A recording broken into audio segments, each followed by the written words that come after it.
What's going on, you guys? Music Kid here with Beginner Gamer, bringing you another installment in our Minecraft survival series. Now, you see this monstrosity behind me. Well, that's part of the good news. I have a lot of good news today, actually.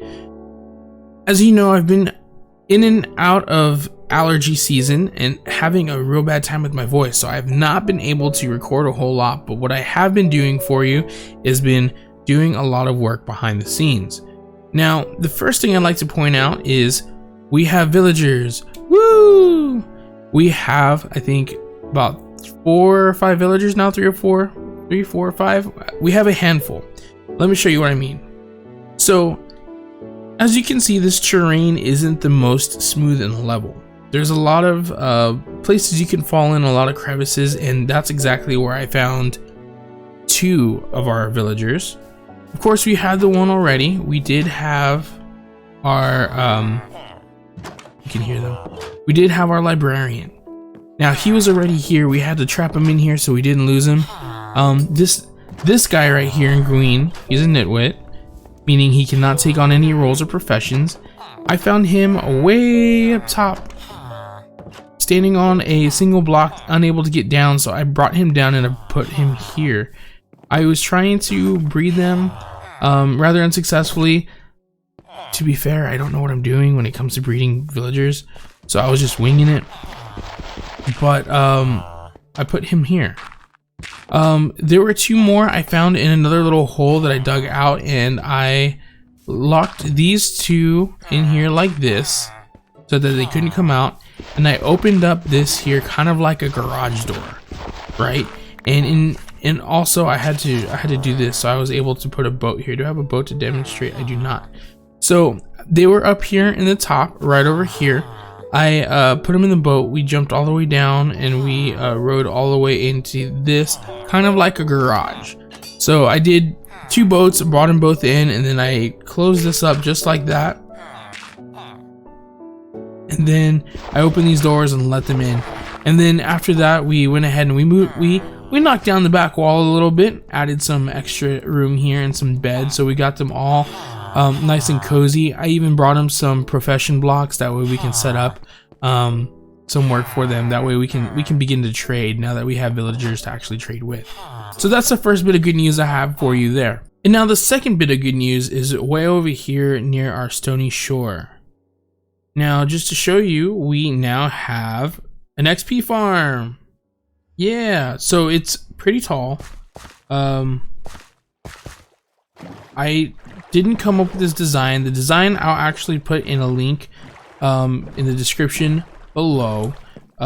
Super helpful video.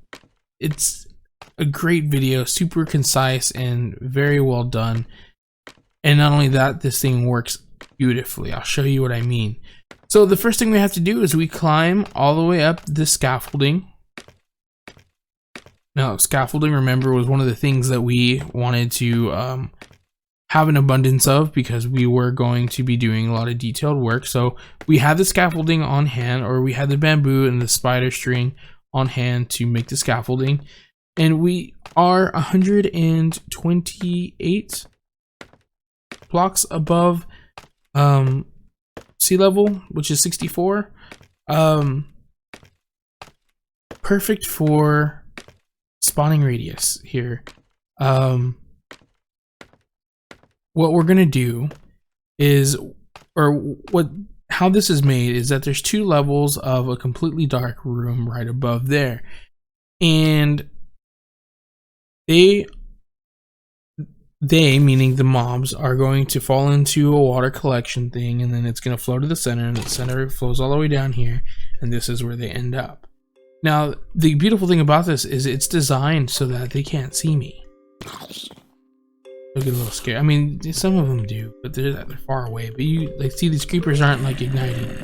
So we can just sit here and then just swat at them with a sword, and then boom, instantly we collect XP. Pretty simple.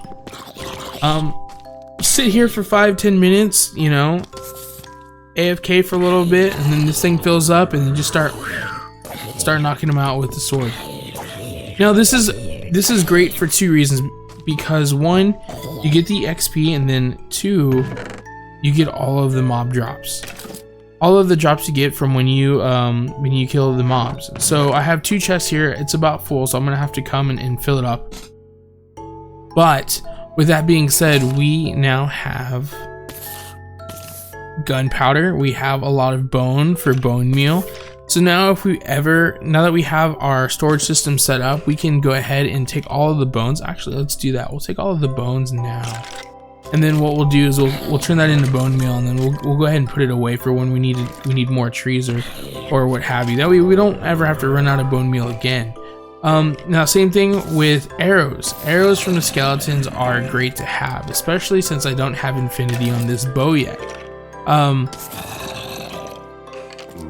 This is kind of how my gold-plated armor came into play.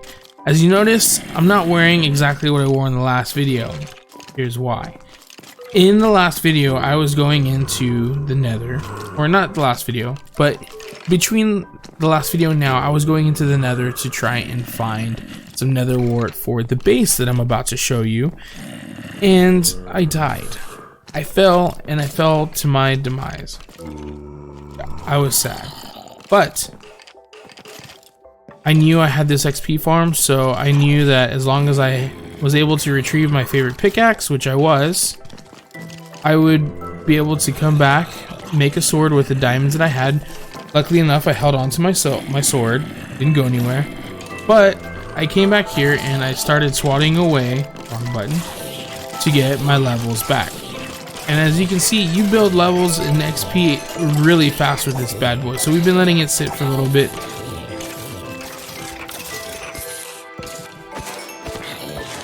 And you can see I've already gained quite a few levels just since I've been demonstrating this to you guys. It's great. So yeah. So let me see if I can sleep. I know there's monsters nearby, but some daylight out here. So yeah, super quick summary of my XP farm. You get down, all we have to do is just take a leap of faith, and we're safe. Now, the piece de la resistance is my base. Now, we're gonna take this portal back through the nether like we normally do, and we're gonna end up right inside my base. Now, this base is awesome. I didn't know what I wanted to do in a base. I didn't know if I wanted to put a base above ground. I didn't know if I wanted to put a base underground, or I didn't know if I wanted to relocate everything that's on the little plateau that we're on and have to figure out where to put it for the time being and then go from there. So I decided, why not make an underground base right where that plateau is? There's plenty of surface right beneath it. Why not just do that, right? So I then decided I'm gonna dig. So I dug out probably about a pretty solid sized square, and it looked like a trap hole, and I was like, well, this doesn't look too appealing, does it? I'll show you what I did. Dun, da, da, da. I'm super proud of this base. So this is the hole that I dug, everything from the glass down, and I was like, this looks like a trap hole. I had wood paneling everywhere. It just looked like a hot mess. I thought, well, let's keep the stone look. I like the way the stone and the wood contrast. And then I dug out this room here, and then this room here. And I started here. I wanted my room to be here somewhere. And I wanted to feel nice and homely and very earthy. And so I brought in like the trees and the vines and just a bed, some storage for some of my favorite things, and you know, some improvised furniture. Simple enough. I used stairs for the sofa here with signs for the armrests. I have a painting here, and then of course just some decorations just to make it a little bit more lifelike. This is supposed to be more like a mirror, so you can kind of see yourself in a mirror. Next room I dug out was this area right here. I know I needed a place for all of my hot. All of my furnaces, my smoker, my blast furnace from up above. I brought that whole mechanism down. The only thing I didn't do is add the hopper for the fuel source, because I feel like we haven't been going through it that much. So I brought this mechanism down. Instead of using chests, we use barrels here. I feel like they fit a lot more nicely with the floor, and then the rest of the decor. So this is the input barrel here for this hopper, and here's the mechanism total. And then decided to implement my enchanting room right in here. So I just dug this out a little bit more. I brought some bookshelves down, added some more, and then of course a barrel for my my lapis, and another barrel for any other books or any other tools that I need to enchant that I don't have inventory for. So that's there. Added some flowers, nice touch. Now, as I mentioned before, I wanted some items from the Nether for one of the rooms here in this base. I needed nether warts. I needed to find a nether fortress, which I found one. I have not been able to get onto it. I'm not readily equipped, but as soon as I am, I'm going to take that on, and I have to find it again. I got lost when I died, and it was a mess, and oh god.